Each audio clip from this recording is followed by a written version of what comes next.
read on Facebook that September the 11th, 2001 will be discussed as a history lesson for the first time.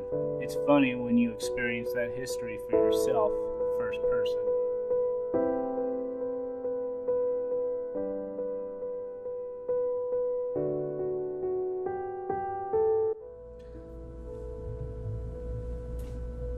So, September the 11th, 2001. I have to go a little bit before that, about 9 years, because I was lucky enough to go to New York with my aunt and uncle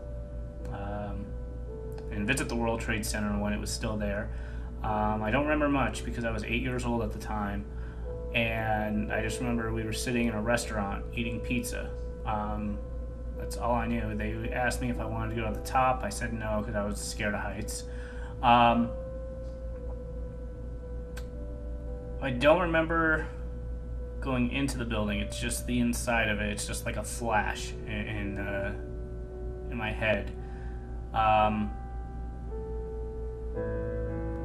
we were just eating pizza, having a good time. That was pretty much about it. And then we went to the Statue of Liberty. We took the boat, the not trolley boat, well, trolley boat, I guess, to the island, and that's what I remember of it. This was before the first attack on the World Trade, where they bombed gas waffles, where the terrorists bombed the ground floors, the parking lot.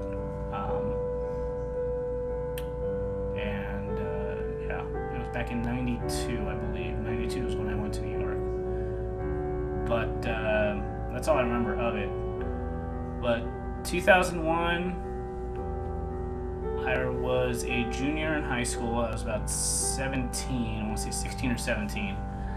And my dad at the time dropped me off at high school. Gas waffles. And I snuck my CD player because I wanted gas waffles, because I wanted to listen to music while I wait for my homeroom. And I was in the NJ ROTC, which is the Navy, and I was just listening to music. The colonel at the time was running around. I didn't know what the heck was going on at the time. Nobody told me. I didn't know. It was 7:30 in the morning, and then the chief comes in, and we turn on the TV for homeroom, and we find out, what happened. World Trade Center, the first building exploded. A plane hit it, and I'm just thinking, oh my God, what happened? What the hell? Gas waffles. It's sad. And chief tells me, okay, go get the chip cart. Go get the chip cart. This was after the second plane hit. When that happened, that was insane. And chief just looked at me. He said, go get the chip cart so we could sell chips, because we did fundraising also. I said, okay. And before that, I told him, I think my uncle is in one of those buildings. I don't know, I think he is. And the chief just looked at me and he said, you better pray. You better start praying right now. So after I got the chip cart, I came back and I found out from one of my friends the first building fell, and my eyes were just wide. I'm like, oh my God, we're under attack. And we're just watching in horror, all through homeroom. Homeroom lasted like 15-20 minutes, but as they always say, it goes, it lasted an eternity, which it felt like it did. Luckily, though, my uncle was not in the building. He had retired, because I haven't spoken to him in so long, except on Facebook nowadays. And then the Pentagon was under attack, and just it was chaos. It was absolute chaos. You know, my thought at the time was, oh my god, and are they gonna hit the school? Are they gonna hit LAX? You know, what are these assholes doing? You know, it's insane. It's crazy. And the school was on school was kind of on lockdown.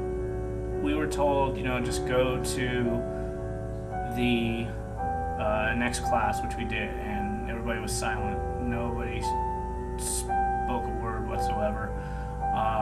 Class didn't end early for us. It was a regular day, basically. But all we just talked about was that day, 9/11, 2001. It's forever burned into my brain.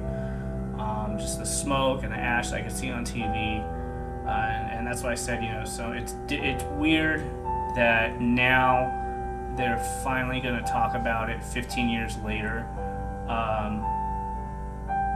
as a history lesson. But it's like, well, you should have talked about this like a year later. You know, it wasn't mentioned that much. I mean, you could see the lead up to it on the History Channel. They always have